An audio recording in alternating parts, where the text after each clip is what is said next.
perkenalkan, nama saya Tengku Muhammad Arif Akbar. Nama saya Asfi Karim Nasution. Nama saya Naga Musa.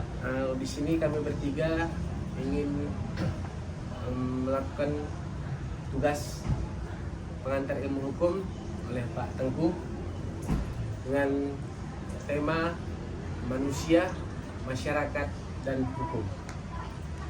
Di sini sebagai pembicara pertama tentang topik manusia, kami serahkan kepada Edil. Untuk Edil, dipersilakan. Hubungan manusia, masyarakat, dan hukum. Menurut saya, manusia secara logikanya adalah makhluk hidup yang memiliki akal, berakal, gitu kan. Dan manusia itu juga merupakan makhluk sosial yang kehidupannya berkelompok. Menurut para ahli, pendapat manusia itu Manusia secara alamiah adalah makhluk sosial yang saling membutuhkan untuk memenuhi berbagai kebutuhan. Menurut Aristoteles, ketika berbicara tentang manusia, maka tak akan lepas dari sebutan manusia sebagai makhluk individu dan sebagai makhluk sosial. Manusia tunggal adalah manusia pribadi yang secara individu merupakan satu kebutuhan atau satuan yang menjadi sumber dan penggerak dari segala kegiatan.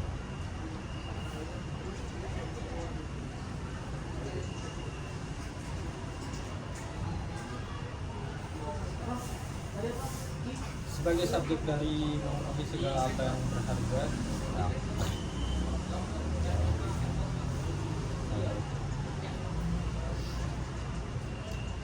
sebagai subjek dari nilai-nilai tertentu yang melakukan tindakan-tindakan untuk memenuhi segala apa yang berharga bagi hidupnya karena dorongan batin.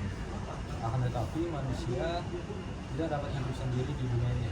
Dia senantiasa hidup bersama-sama dengan manusia lain, di mana dia mendapati dirinya dalam suatu masyarakat. masyarakat. Secara umum, pengertian masyarakat adalah sekumpulan individu-individu yang hidup bersama, bekerja sama untuk memperoleh kepentingan bersama yang telah memiliki tatanan, kehidupan, norma-norma, dan adat istiadat yang ditata dalam lingkungannya. Masyarakat berasal dari bahasa Inggris yaitu society, yang berarti masyarakat. Lalu kata society berasal dari bahasa Latin yaitu societas, yang berarti kawan. Sedangkan masyarakat yang berasal dari bahasa Arab yaitu musyarak. Pengertian masyarakat dalam arti luas adalah keseluruhan hubungan hidup bersama tanpa dengan dibatasi lingkungan, bangsa, dan sebagainya. Sedangkan pengertian masyarakat dalam arti sempit adalah sekelompok individu yang dibatasi oleh golongan, bangsa, teritorial, dan lain sebagainya. Pengertian masyarakat juga dapat didefinisikan sebagai kelompok yang terorganisasi karena memiliki tujuan yang sama. Pengertian masyarakat secara sederhana adalah sekumpulan manusia yang saling berinteraksi atau bergaul dengan kepentingan yang sama. Terbentuknya masyarakat karena manusia menggunakan perasaan, pikiran, dan keinginan memberikan reaksi dalam lingkungan. Dan dalam masyarakat dibutuhkan hukum untuk mengatur kepentingan-kepentingan individu, kelompok, dan dijelaskan oleh teman saya tentang hukum yang selanjutnya.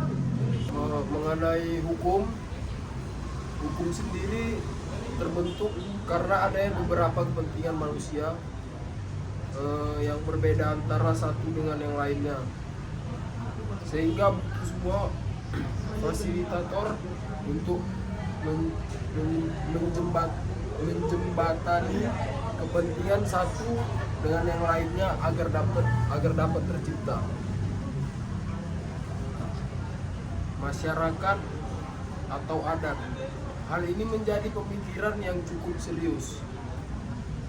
Terbukti, kemudian mereka mengangkat pemangku ketua adat yang biasanya mempunyai kelebihan tertentu untuk menjembatani berbagai persoalan yang ada. Dengan kondisi ini, ketua adat yang dipercaya oleh komunitasnya mulai menyusun pola kebijakan sebagai panduan untuk komunikasi tersebut. Mungkin itu yang dapat saya sampaikan. Proses inilah yang mengawali terjadinya konsep hukum di masyarakat. Lamaran bisa jadi. Ya, salah. Dengar. Mana bisa dibaca?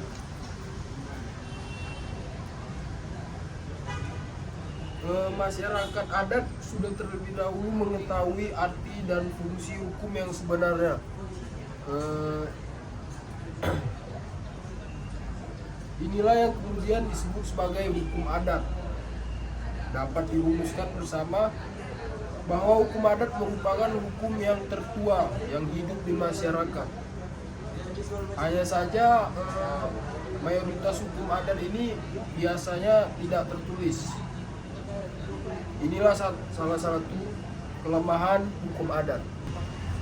Mungkin menurut kami itu saja tentang pendapat tentang manusia, hukum, dan masyarakat. Lebih dan kurang kami mengucapkan permohonan maaf. Assalamualaikum warahmatullahi wabarakatuh. Terima kasih.